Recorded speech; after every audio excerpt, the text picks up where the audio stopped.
Welcome, Blog world. Talk Radio. Welcome, world. Welcome once again to Tuesday Talk with Key West Lou. I am your host, Louis Patron. 10 minutes late into the show tonight. My apologies, my friends. I hope a few of you hung in there or come back later to listen to the archive version. Okay, busy week, crazy week, just like every other week. Tonight we're going to hit Washington, D.C., Florida, Vietnam, China, Cuba, Syracuse, Michigan, Nevada, and Key West. Let me jump right into this tonight and get started. I want to talk about food stamps. There is a coming food shortage, my friends. It's already upon us. If you notice in the supermarkets, the shelves, there are more and more empty shelves during the week. The price of groceries going up crazily. Oh, my God. People aren't working, and the cost of food is going up, up, up. That means food stamps for many. People who have never been on food stamps before are now going out and getting their groceries via food stamps. Problems, though. Trump does not approve of that, okay? He thinks it's terrible that people need food stamps. So he came up with one of his, he's been coming up with these new laws and other means of getting things done. And he had a law passed that anyone, there were 700,000 people who at one point had applied for unemployment, and he said this group of 700,000, they cannot get food stamps. Well, the matter was brought before a federal court in Washington, before Chief Judge Beryl Howell, and he says, no way, Donald, these people get food stamps. He thought that the president's action in a scathing ruling was arbitrary and capricious. Foodstuffs, people need it today. It's their safety net, he pointed out in this decision, and especially with unemployment soaring because of the pandemic. So, provision has to be made for these 700,000 to get food stamps. A wise decision, because behind it, had this succeeded, Trump would have gone after the more than 6 million people that have gone on food stamps and entered into the food stamp program because of the pandemic. Would you believe it? 6 million people? And he would have gone after them all because he doesn't care. Now let's talk about what's happening in the United States here overall with the food stamps. More and more people, as I said before, because they're facing famine, these people, because of the coronavirus, lack of food. What happened to me tonight? I fell asleep and I just woke up. I'm sorry. Oh my God. Anyhow, and he pointed, and then it's been pointed out there are 55.5 million people who are facing famine worldwide right now in 6 countries: Yemen, Afghanistan, Nigeria, Burkina Faso, Democratic Republic of Congo, and Somalia. And an outfit called Oxfam, O-X-A-M, they are an international charity organization, issued a report which said, in effect, and it was titled, Later Will Be Too Late. Later will be too late. Because worldwide, there is a pandemic problem because of COVID-19, and people are living in either severe to extreme levels of food insecurity, severe to extreme levels of food insecurity, or some even in famine. And this is largely, again, due to the coronavirus epidemic, and so we must figure out ways of feeding these people, because in those 6 nations I mentioned to you, already 55 million don't have enough to eat. Can you imagine? Trump. Donald, in the past week, 10 days, has become increasingly argumentative, aggressive, more bullying than ever before, more tough. I think it's getting to him. The race is closing down. There's 2 weeks from today is Election Day. He knows the numbers are against him right now. It looks like he's going to lose. I hope he does. You never know, though. Hillary was ahead of him at this point 4 years ago, so he could win. But I see a man who sees the handwriting on the wall, and it's hard to take. It's affecting his sense of judgment. He's a bully, and being a bully and hard ass, and doesn't want to lose, doesn't want to be embarrassed. He's not himself. He's always been wacky, but he's way out this time. I fear he's going to get a heart attack or have a stroke or something. And it's interesting. You look at Biden. All right, Biden's ahead, they say right now. It looks that way via the numbers. You got two different types. You've got a man who is a bully, who is argumentative. And you've got, on the other side, with Joe Biden, a calm, presidential type. He looks presidential. He acts presidential. He's been a political figure, a government figure for 47 years. The man will make a good president. He has the attitude. He has the judgment. He has been in worldwide politics for all his life, especially the last 8. He knows many world leaders personally. He isn't going to make friends with them and get taken advantage of. So things will work out better. So we got to watch out. You got to vote. You got to vote Democratic. Interesting about the budget.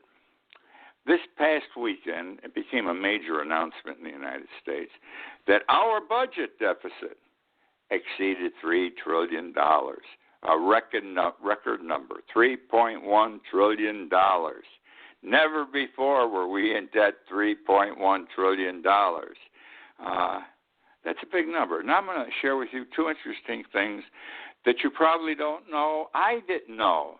Maybe you did know. But, my God, I never heard of this before. I never read about this before. And here's the story. Number one, the United States spends 90% more than it collects. We spend 90% more than we take in taxes. How the hell can you run a business with only 10% you spend for every, you're really spending on every dollar, you're only taking in 10% in repayment? Oh my God, that's terrible. We spend 90% more than we take in. Well, this $3.1 trillion looks awfully high, and oh my God, how are we going to pay it back? And somehow the numbers don't seem to come out right. We're spending money on hurricanes. We finally are spending some money on the wildfires in California. We're spending money on wars. We're in, 16, 17 different countries, not full-fledged wars, some of them, but we got troops on the ground, boots on the ground. We've now got coronavirus. This is costing the government a lot of money. All these great companies that are researching to find the vaccine, and they're moving their asses, they get paid up front to do this. You read it in the paper. Every time, Pfizer's going to do this, and they were given $8 million or something to start the research. Everybody gets paid. This adds up to more than $3 trillion. Do you ever think about it? It actually, here's the story. We have two budgets. We got two sets of books with the federal government. Two sets of books. We have the numbers that we show as our legitimate debt, and that's $3.1 trillion. Then the other set of books, and these aren't hidden, these are popular, but you got to know they're there. Nobody talks about it. The other set of books is called the Off-Balance Sheet Obligations. Off-Balance Sheet Obligations. And you know how much we owe in the other book, the Off-Balance Sheet Obligations? $100 trillion. And that's where all this money from coronavirus shows. We've already spent this country $27.1 trillion for coronavirus aid. We are in debt because of coronavirus, the federal government, $27.1 trillion. It makes up part of that $100 trillion. But they don't talk about that. My God, we're in debt, my friends, $130 million, or $127 trillion, rather. How can you stay in business with that kind of debt? No one would permit any of us to stay in business with that kind of debt. Keep that in mind. We only take in 10% of the money we spend. 90% of it we don't have. It goes into debt. It's either in the books we show or the books we don't show. One is $3.1 trillion. The other is $100 trillion. Okay, what are we talking about over here now? Sharks. The denizens of the deep. We know about sharks down here.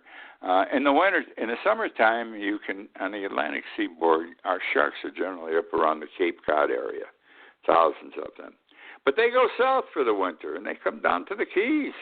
And we have many sharks down here off the Key West and the other Keys because they come to the warm climate during the winter. Well, there are really millions of sharks. There's millions and millions, maybe trillions of fish, I don't know, in the ocean. We may be using up our sharks very quickly, very soon. Here's the story. We want to find a vaccine for coronavirus. The vaccine that every one of these companies is presently working with needs some shark, some part of a shark. And it's the thought is at 500,000, 500,000 sharks may have to be killed to make the vaccine for coronavirus. 500,000 sharks. That's only for 1 year. See, sharks have a natural oil called squalene. It's in the shark's liver. And it's, by the way, it's currently used in making flu pills. Some flu pills have that. It's some sort of an accelerant. It increases the effectiveness of the vaccine. It makes it work quicker. That's the whole story. It makes it work quicker. And so the numbers are as follows. We hear, we may need one pill or we may need two pills. We don't know because coronavirus is so severe, we may need two pills. Well, if we only need one pill, we'll only have to kill 250,000 sharks. If we need two pills in 1 year, we'll have to kill 500,000 sharks. Now, we're going to wipe out sharks. That's the story here. And the shark population will go down. Scientists are testing right now because they understand this just isn't going to fly. Hopefully, they're going to come up with a synthetic version, to replace the shark's liver, the squalene, and they're trying to make it an equal to squalene from fermented sugar cane. So far, they haven't nailed it down, but that's where they're working at. But God help the shark population here. Middle class. Our middle class is gone. It's been gone for years. I can't remember how many years. People who worked with their hands, the electrician, the plumbers, even laborers got a good hourly wage, and they made a good buck. They were able to buy a house, buy a couple of cars, educate their kids. No more today. It doesn't work that way. We have no middle class. It's just about totally disappeared. And one of the reasons why is a report that came out just this past week from Social Security. It's the Social Security wage statutes for 2019, Social Security wage statutes for 2019. Apparently it takes this long to compile last year's numbers, but they're a clear indication of what's going on. And this report said that half of the working population in the United States, half of the working population earns less than $3,000 per month. You heard me, $3,000 per month. How do you live on $3,000 a month? The actual number is $34,248.45. $34,000. That means that is the mean number, 34,000. That actually means that 50% of our people, working population, make less than $34,000 a year. Now, if you take the $34,000 number and divide it by 12 months, it comes to $2,854. $2,854. That is the mean wage, the average wage of a working American today. How can you feed your family? How can you educate your children? How can you pay your bills on that kind of money? And that's why we don't have a middle class. These people who are making $2,800 a month, there was a time they were making $40,000, $50,000 a year. This is like 10, 20 years ago when a buck was a buck, no more. Vietnam. Got to give credit to the Vietnamese people. Terrific they are. I forgot to say it this way. Look what they did. They beat the French. They kicked France out of Vietnam. Then stupidly we went into Vietnam. We were going to do the job the French couldn't do. And to this day, I don't quite understand why we went into Vietnam. And we had the dreaded Vietnamese War. And they whipped our asses like they whipped the French asses. The Vietnamese people beat us. I still remember. I saw it on television. When it was occurring, it was the last day of the Vietnam War. We were in Saigon. The few troops we had left, the State of the Union, the Secretary of State personnel, were all in the embassy in Saigon. Then they were all on the roof in Saigon. Helicopters were landing one after another to take them off. All the time, the Vietnamese troops are at the gates. They're shooting up into the air. And we're trying to get our people out before the last bunch gets captured or killed. And you finally see the last helicopter taking off from Vietnam. It's America's departure with everybody shooting at us, all the Vietnamese. And now they're over the wall. They're in the building. How embarrassing. What a disaster. The strongest nation in the world. Do you understand? Let me share something with you and think about what I'm going to say. The United States has not won a war. The United States has not won a war since World War II. You know, we said we'll have an armistice or something like that, or we got out because we weren't accomplishing anything. Look, 19 years, 20 years in Afghanistan. What the hell have we accomplished? So the Vietnamese people, they say they'll fight you forever. They proved it with France. They proved it with the United States. Now they're a great manufacturing country. We do a lot of trade with them. They are our friends, as it should be. We became friends with the Japanese and the Germans. We saved their economies, and we probably saved the Vietnamese economy. However, they have, how do I describe this? They're geniuses. They have ingenuity. They know how to create a business, to discover a business. They're always looking for the next legitimate way to make money. I'm laughing as I say this because I think you're going to laugh too.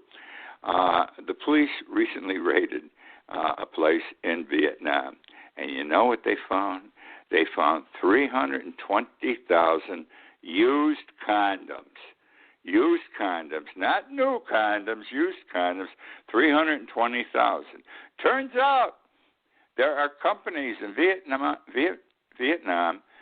making money by selling used condoms. They take the used condom, they wash it, they have machines to do this, they reshape them, and then they pack them many at a time with no individual coverings in a plastic bag, maybe 200, 100 in a plastic bag. No cellophane wrappers like we have in the United States because we supposedly only use them once. This, of course, the medical profession in the United States will tell you, when you reuse, even though washed, a used condom, it's an extreme health risk, extreme health risk. Now, we don't know where these hundreds of thousands of used condoms are sold yet, and we don't know how many have been sold yet.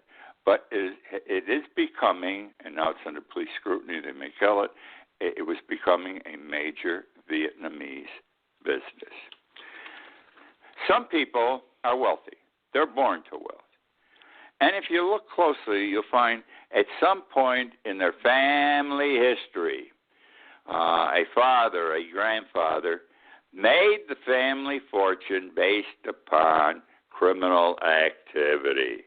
You know, once you make money in this world, you become legitimate. you're accepted. Most people, you're accepted. So let me give you two examples of what I'm talking about. Franklin Delano Roosevelt, one of the greatest, if not the greatest presidents in the history of the United States, okay? His grandfather, his mother Sarah's father, his grandfather, okay, made two fortunes. This is where FDR's money came from. He made two fortunes. They were both in China. He lost the first one, so he went back to China. Do you know how he made his fortune? He was selling opium. He sold opium. And he said, I know it's illegal. I know it's wrong, but it's no worse than booze. And that's where the Roosevelt fortune came from. John Fitzgerald Kennedy. Many think his father was a bootlegger. He was a bootlegger, and that he did business with the mafia. That's questionable. But that's the story. He made his money bootlegging and ended up being not only father to a president of the United States, but also our ambassador to Great Britain. And so some families make it improperly, but it works out. That's the show for this week. I'm sorry it was only 20 minutes instead of 30 minutes. I sat down to watch a little television. I fell asleep. Such is life. I look forward to being with you again next week. I hope many of you pick this up in the archived version. Good night, my friends.